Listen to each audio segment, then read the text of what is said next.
She said, don't laugh yet. Get your safety protocols here. Get whatever it is you're going to be putting on. Step one is just the contact again, right? So you're just going to go right in. And we're not really looking to do anything except just assess how snappy the dog may or may not be. Kind of test all the areas. Right? Go around the neck. Go like under the neck as best as you can. The body, all that kind of stuff. Good job. From there, if there's not a ton of snappiness, I'll put the gloves on. And what you could even do, because for some dogs, the intimate space of like going into the neck is really like a big trigger for them. So here's another hack if you're still not sure what the dog is going to do. Put your hands in most of the way, but like leave this loose, right? That way you could, right, grab, but if she goes to bite it, like your hand's not actually in it. And then just work on neck. But I only do this once I've hit a point where they're not really snapping a whole lot, you know, and like you run like a lot less risk of their, you know, her turning and like getting up here or something. You also got to assess obviously how much commitment there is behind those snaps. So from there, you could do one of a couple things. One is just start going to town with putting the collar on, right? Using your gloves initially.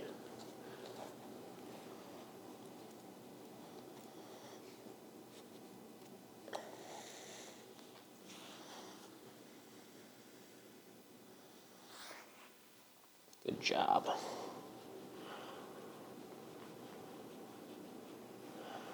And then taking it off.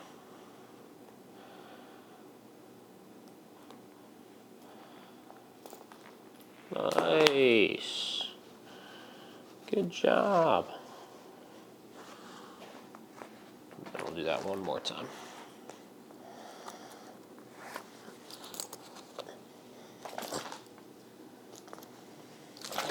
Hey, stop.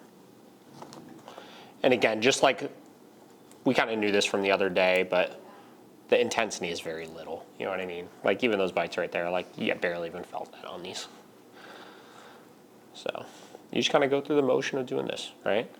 And then if you do notice any snapping and stuff, you just got to work through it. That is the key with dogs that are fearful with this kind of stuff, is they have to realize it's just not working.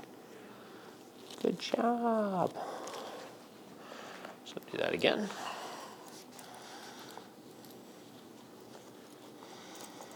And you really want to be as natural as possible. Like with this kind of stuff, you need to do it as you would normally do it. Because the second you start trying to like really gingerly do it, like avoid certain like problem areas and stuff, then you're not testing for real life anymore, you know? So it's got to just go on. Good.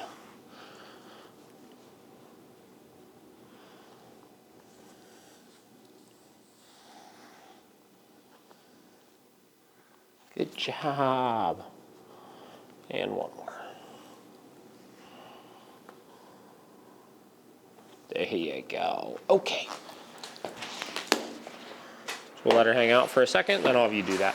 And regardless of if you're using the e-collar or not, do this every day. When you take her out, what I would do is before you go to work her, get her all geared up with everything following this process, so every day she's getting used to that intimate contact, whether you're going to use the tools or not. Do you have like obviously a whole leash like that? Yeah, I just had it so she couldn't really get away, so. You could keep her a little closer to you than that. Yeah, there you go. So you're starting with, yeah, you're gonna go through the same process, so starting with just touch with that, and kind of go around the neck, the body, all that good stuff, and just be as normal as you can.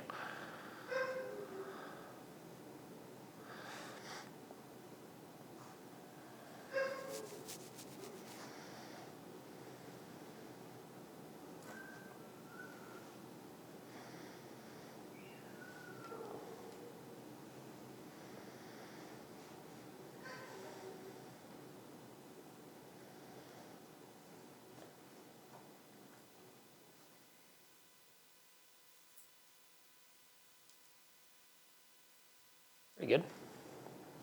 So next you're gonna do the gloves, but hands not in all the way. And then like just kind of grab the neck as you do it.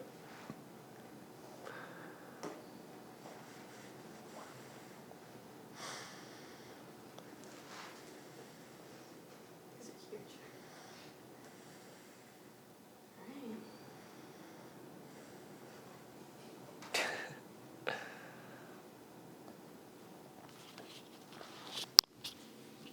Alright. Mr. Balloon Hands.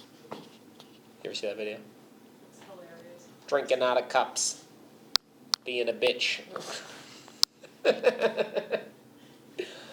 Kate and I watched that video the other day for the first time because I don't remember why. Like, I think I was thinking the "not my chair, not my problem," and I said it, and she's like, "Are you talking about that video?" I was like, "Yeah." And we watch it, and it was just as funny as I remember. The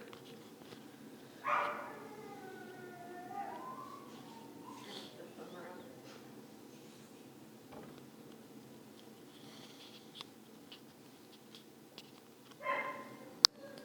It's pretty good. All right, so hands all the way in now. Grab the collar and start working on putting that just around the neck.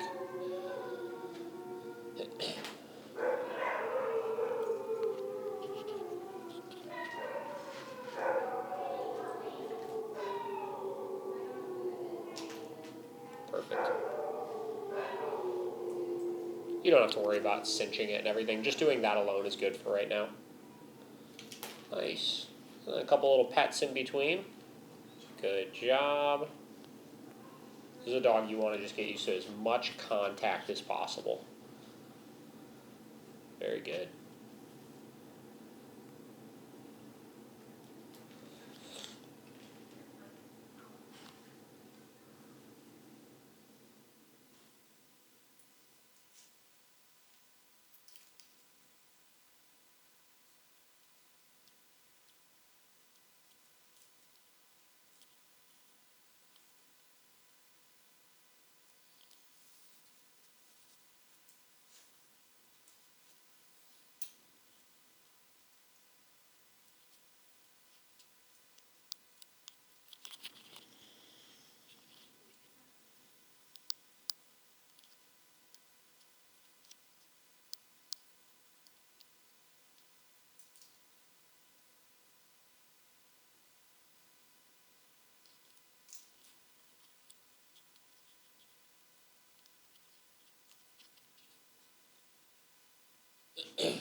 So just keep in mind as you work with dogs like this, like those gloves are great. And for a dog like her, they're sufficient, right? She's not biting extremely hard or anything. But if you got a dog that's biting hard, it's not going to feel great still if you get bit through those. So you just got to kind of assess the situation and still be careful even though you have those on.